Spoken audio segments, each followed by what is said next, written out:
Nandan, we believe that the world is going to eventually become enterprise automation software. Okay. Mhm. Hi, Sameet. Welcome to the Bot Nirvana podcast. It's great having you today. Can we start with a quick personal intro about yourself? Sure. Nandan, thanks for having me over. Uh, my name is Sameet Gupte. I'm based here out of London. And as I was telling you, it's bright and sunny. We are seeing some nice summer weather coming in. Great. Um, Prior to London and prior to EvoluteIQ, I used to be the group CEO for Servion, which is a group which has three companies within it.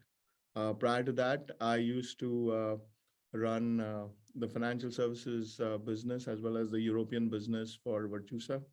Okay. And prior to that, I was with Headstrong and part of the core leadership team. I've Uh, had the benefit actually of working with some of the leading veterans in the industry, Nandan, and with that, I think it has sort of quenched my. Sorry, I wet my beak with all these people, and then I'm now trying to quench the thirst of entrepreneurship. okay. How has it been? How has the ride been? It's been great, yeah. I mean, I had a great run with Headstrong, working very closely with Arjun, who started, was the founder of HCL, and Okay. Sandeep, who's now the CEO for Clearwater. Okay. It was a great run.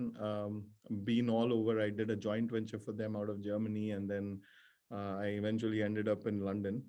And then Virtusa was a fun ride. I mean, I joined them when they were about 230 odd million and left when they were about a billion, and the Oh, stock price of $11 to $60. It was a good run, great people, great colleagues. So got to build out the business in Europe across different countries, and it was exciting. And then Servion was the different challenge with moving from being pure contact center to customer experience and insure tech and all of that. And then Evolute IQ is a completely different dimension. I mean, always wanted to be in automation. I think we are seeing an amazing trend right now. And I think we are in the midst of something pretty sensational and radical, which is happening in the automation world. So, yeah, it's been exciting, keeps me awake, and, uh, you know, yeah. adrenaline pumping all the time. That's great. Yeah. No, I am also, yeah, I mean, you may know or seen it, and I am also passionate about automation. And I think this whole movement, we are into something, right? We're actually changing the way people are working, or we all work, which is amazing.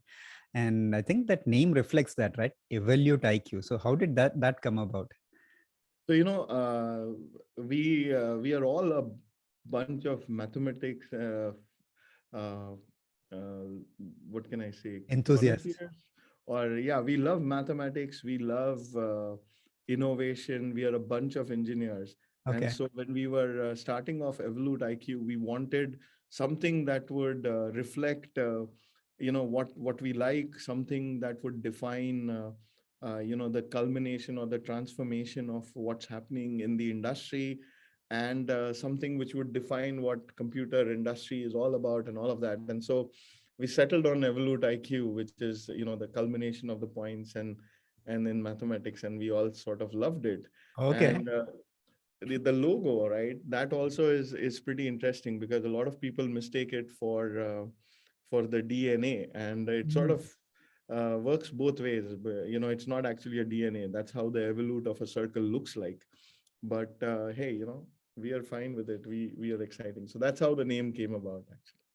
Wow. I mean, yeah, I didn't realize that, that is a mathematical thing. Yeah. And I was thinking something like a DNA, but okay. But both ways it makes sense, evolution and, evolution. Automation is in our DNA, man. That's how Yeah. it is. Automation is your DNA, right? And so from an automation perspective, we've been evolving, right? Like we've been evolving from doing just rule-based stuff to now we are talking of more cognitive things, right? Right. So from an evolute perspective, yeah. So how does that match? I mean, what are you guys doing, and what excites you about what's happening right now? So, we have, so, Evolute IQ, the technology has been built over the last 10, 11 years. Okay. Okay. And we carved it out of the group in 2019 March. And then we finessed the technology for another 6, 8 months before we formally went commercial in September of 2019. And it's just very interesting. We wanted to build a technology which made automation easy. We wanted to make it simple.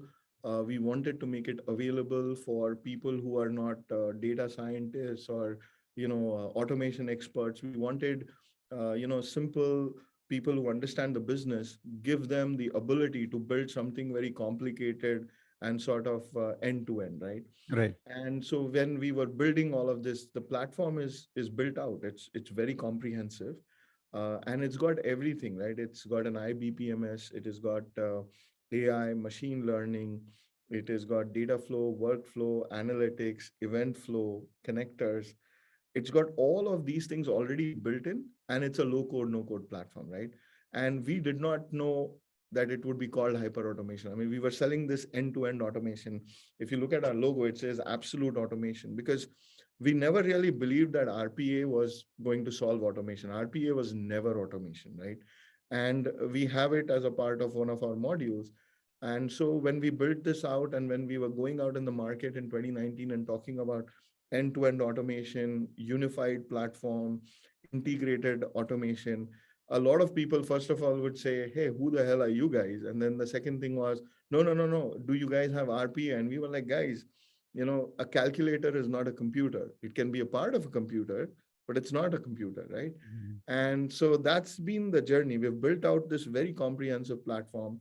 The vision is, to make it available to the masses, make it simplified, so that people can build really complicated apps and have it available at a price point which is very appealing to the mass market, right? Because as you said, right, we are evolving and automation landscape is changing. Right. And the biggest reason, the larger players are not scaling or are losing significant market capitalization and all of that is because they have not been able to demonstrate that they can scale, Mm. because automation is not bots. I'll take a pause there, Nandan, if you have any question. Yeah, automation is not bots, though it started with bots. I mean, like we all started probably with computing with calculators. So we did start with RPA, and so yeah, it's an evolution, right? And I think did you say 10, 11 years? So it's a huge amount of time you've got, and you're almost like a pioneer in this field, right? I mean, even the history of UiPath and all is 2013. It's around 8, 9 years. So that's a long history. So what have you been doing over this period of time? What have you learned as you evolved? So, Nandan, we believe that the world is going to eventually become enterprise automation software. Okay. Mm-hmm. You cannot solve an automation problem in isolation, Right. because automation is not a project. It is not a program. It is something an enterprise needs to adopt Correct. and execute, Right. right?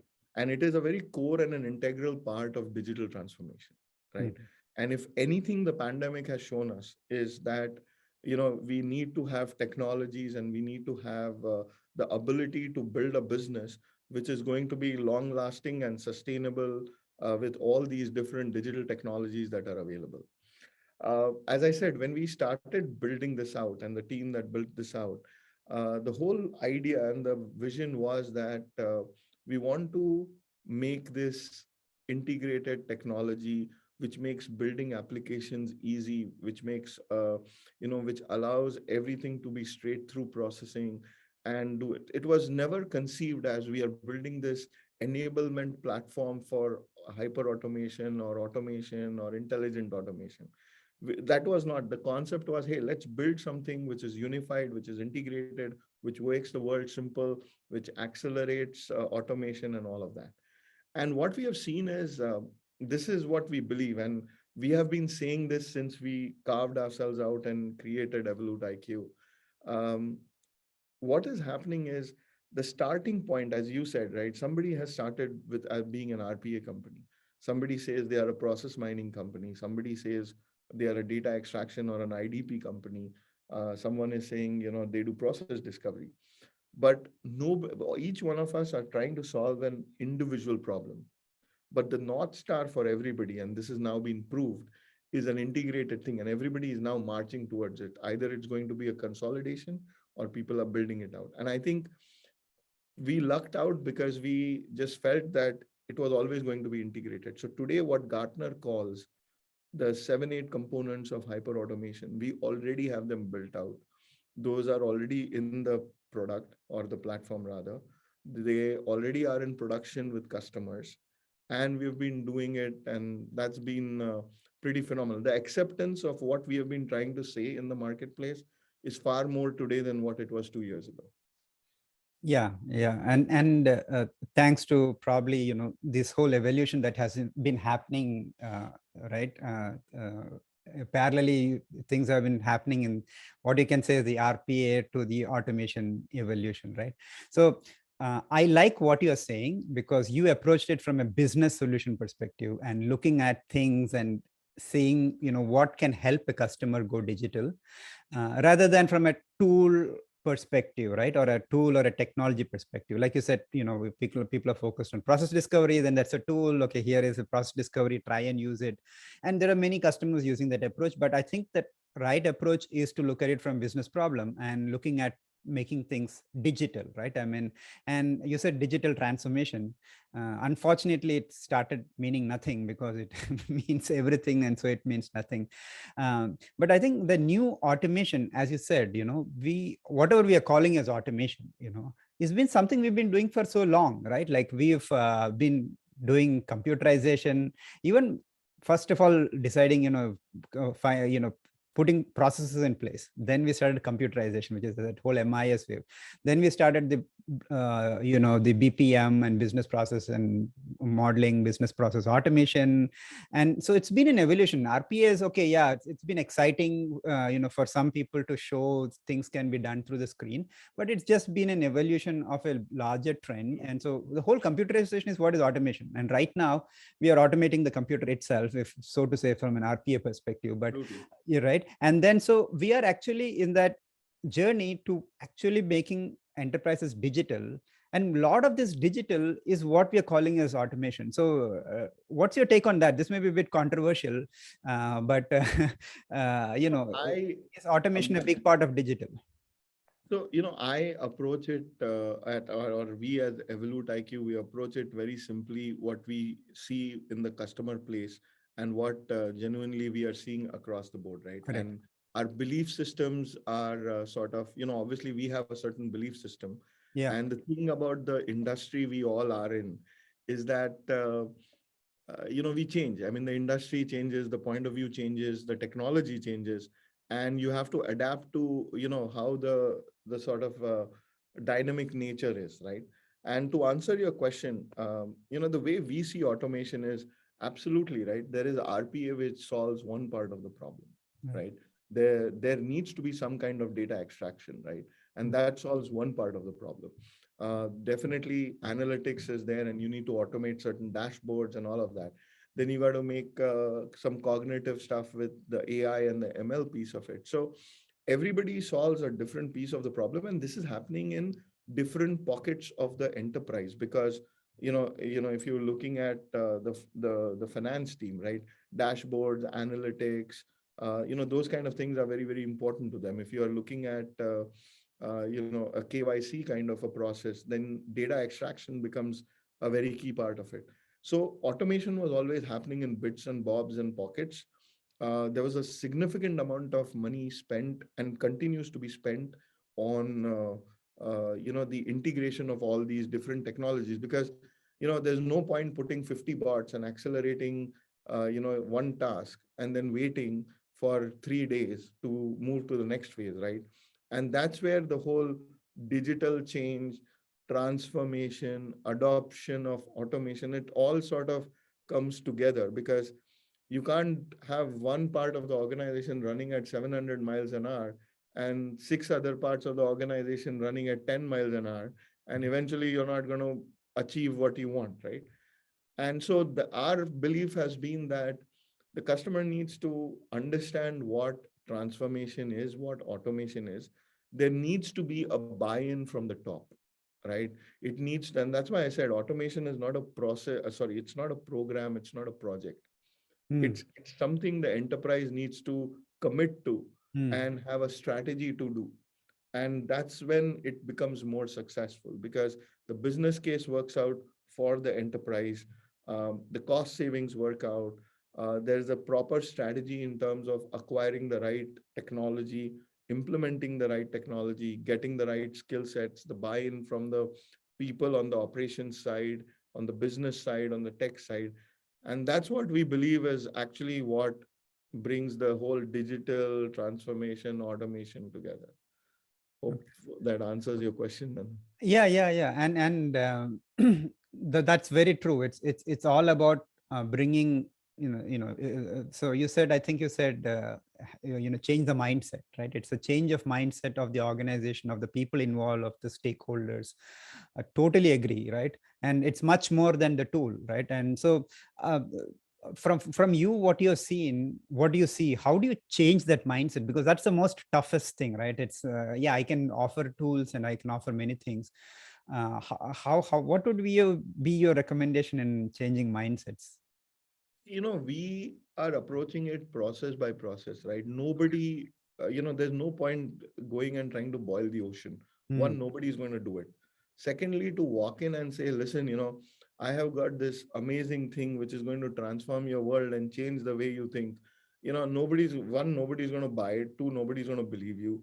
Right. Uh, Three, the cost of change, Hmm. just the thinking of changing is just humongous for large corporations. Correct. See, about 70% of the customer base I have, their revenues are north of $12 billion. So Hmm. we don't deal, we are not going to small companies. We are genuinely going to the larger organizations in the world, right? The big ones.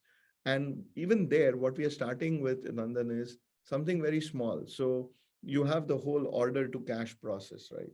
But within that, we are saying, hey, can we just do maybe a record to report and show me what you have? And can we fully automate this end to end, right? And that's where we are. And can we demonstrate ROI in like 4 to 6 weeks on the parameters that you have defined? If all of this works, the customer is like, okay, you know what? This made sense to me. I had defined saying, hey, I spend, I don't know, $1 million on this process.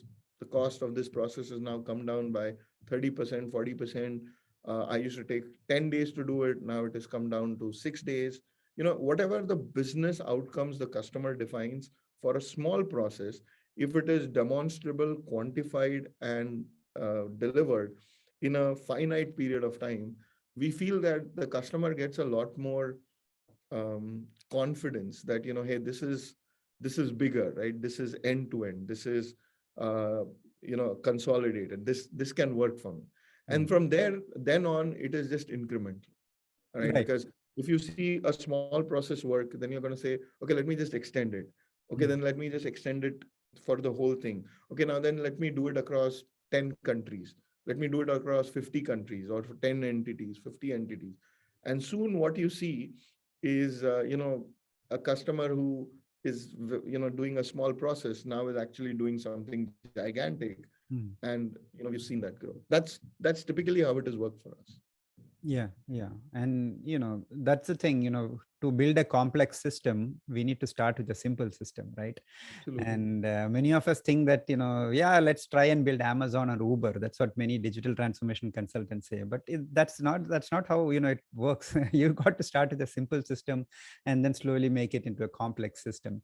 So the way you are doing things, so I understand you have a tool which encompasses all these areas of hyperautomation, or what Gartner calls as hyperautomation. And so how is your approach? Is it a tool, or it's a tool plus services? How does your model work? So we are a pure platform subscription-based company, right? Okay. Uh, we have a on-prem model for people who want it on-prem. Okay. We are cloud agnostic and we are cloud, so we can be deployed on cloud. Okay. Uh, we For small and medium enterprises, we do have a SaaS version, so they can, directly use that. Right. But we also have hybrid. We have seen Hmm. some of the healthcare companies and banks actually, Hmm. they prefer a hybrid because part of their data they just cannot put out on the cloud, and Exactly. so it Hmm. needs to be within their firewall. Okay. So that's typically how we have sort of gone out to the market and sort of deployed. It's a very comprehensive tool, Nandan. It's a complete platform. Hmm. It is end to end.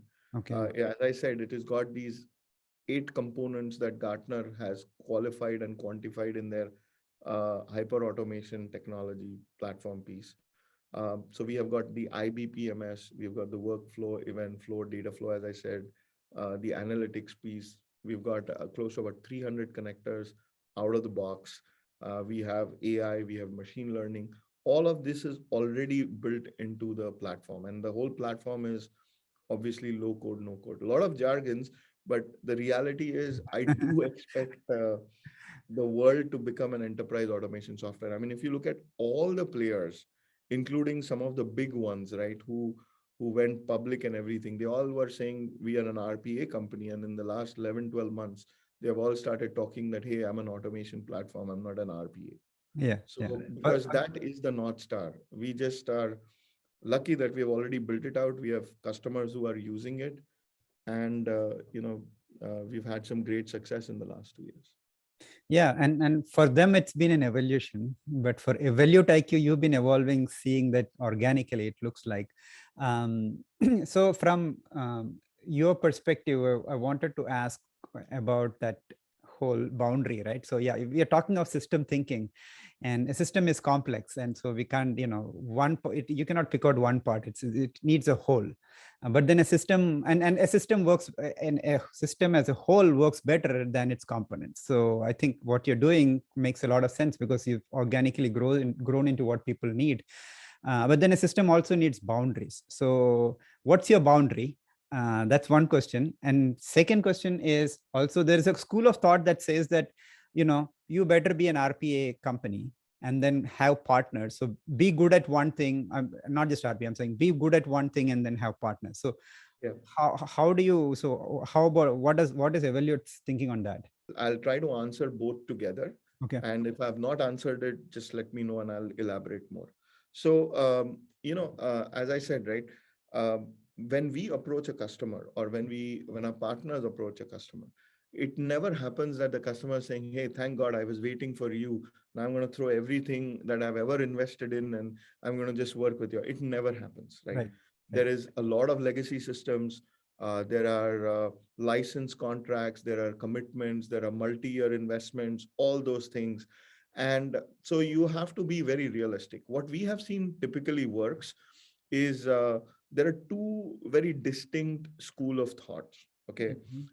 There are customers who are like, hey, listen, great, Sameet, the story is awesome. Your technology is awesome. Everything is great.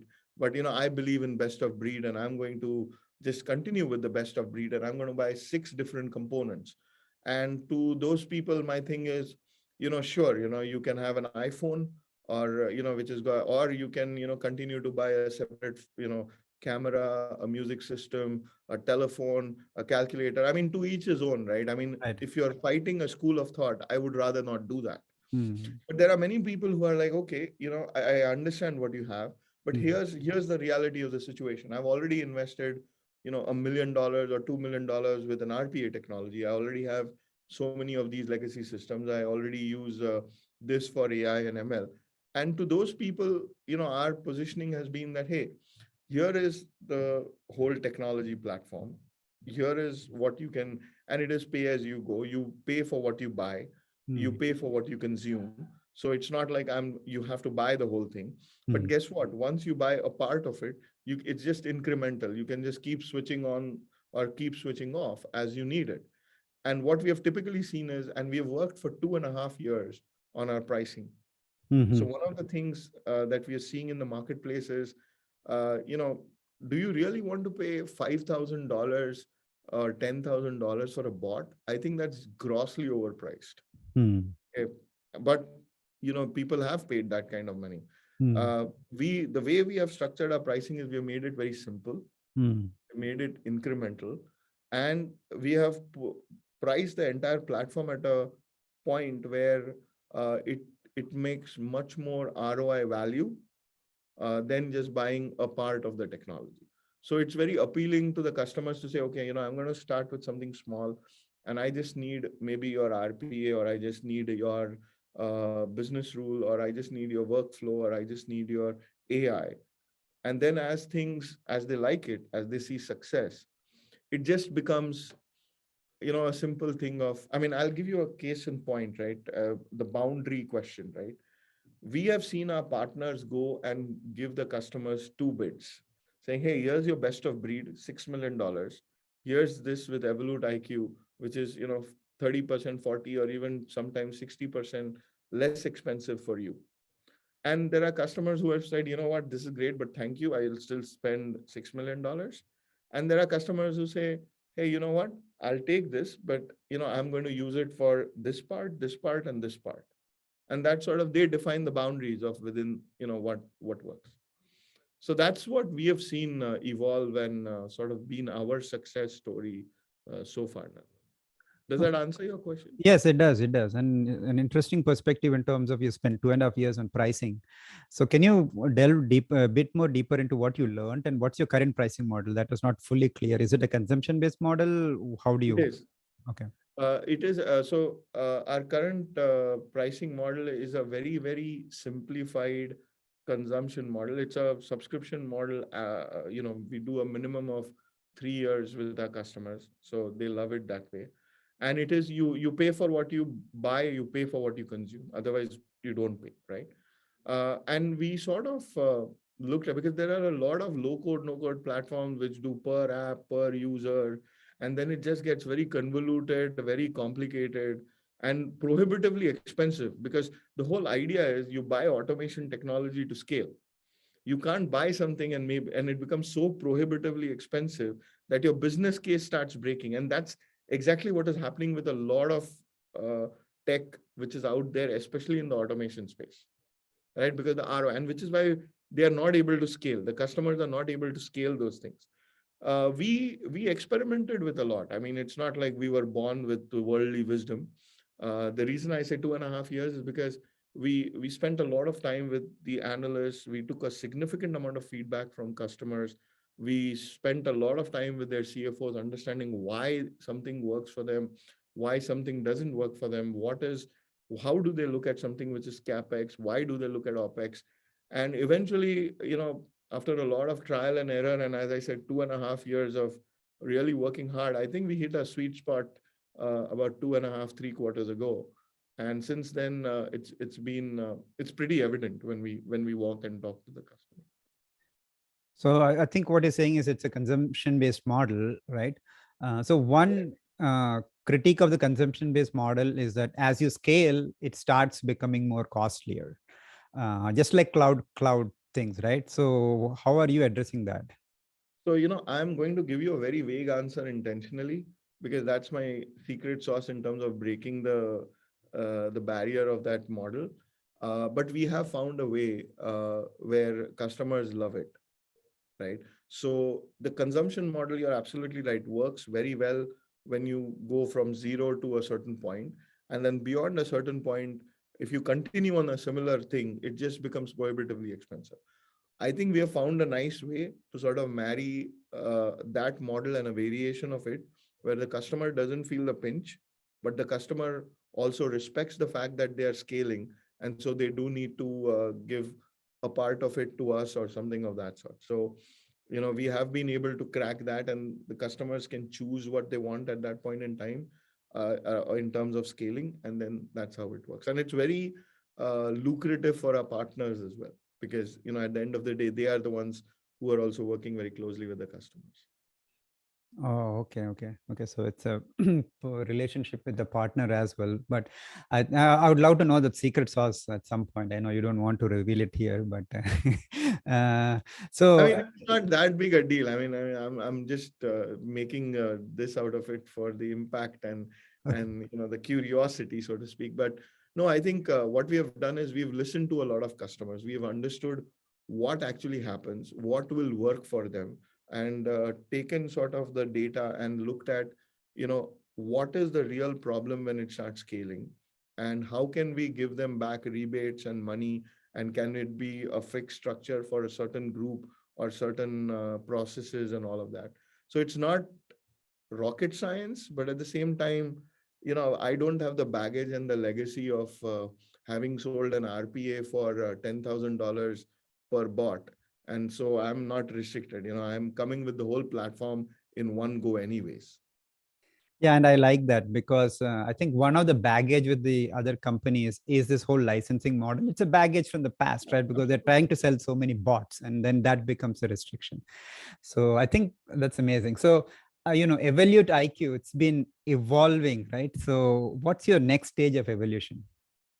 So, we are very excited. I mean, last year has been a phenomenal year for us. This year has been, the first quarter has been pretty cool. The second quarter looks even better. The revenues have been steadily growing, actually exponentially. We think we are at that point where, we are just going to we have already taken off. I Okay, think we are in the process of scaling now.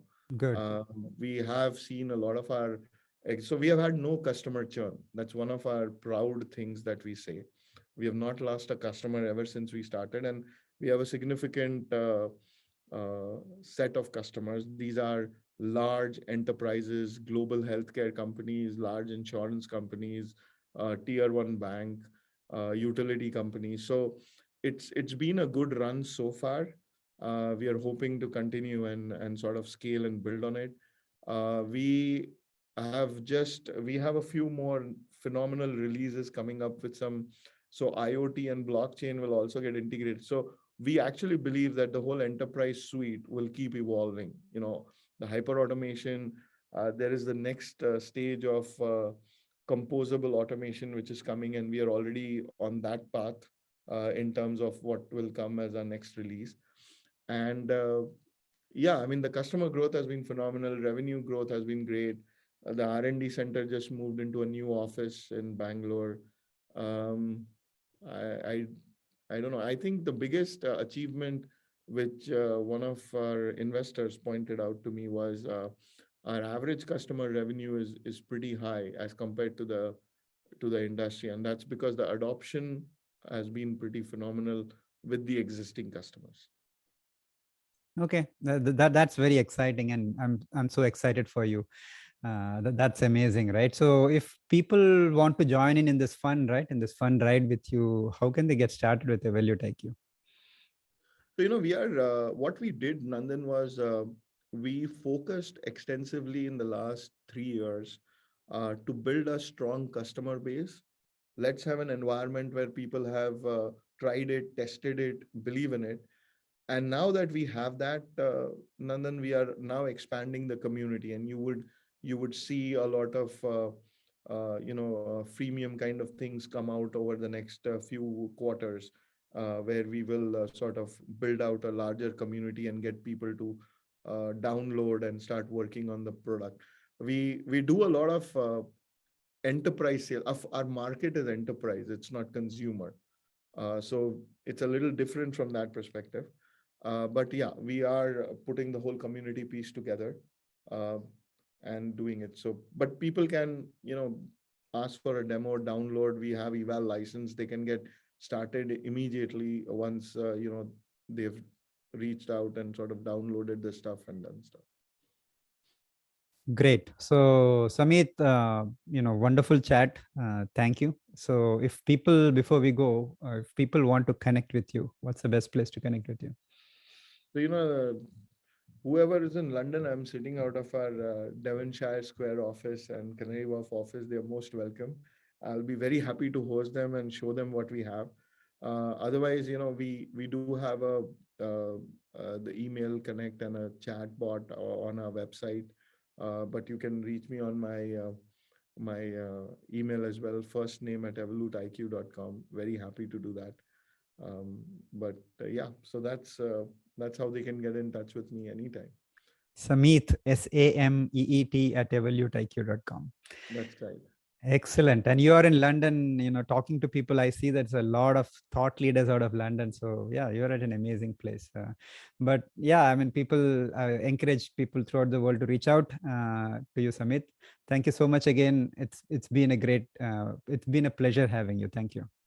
Thanks so much for the opportunity, Nandan, and let's hope we see the big evolution of automation as we spoke. Thank you for having me. Thank you.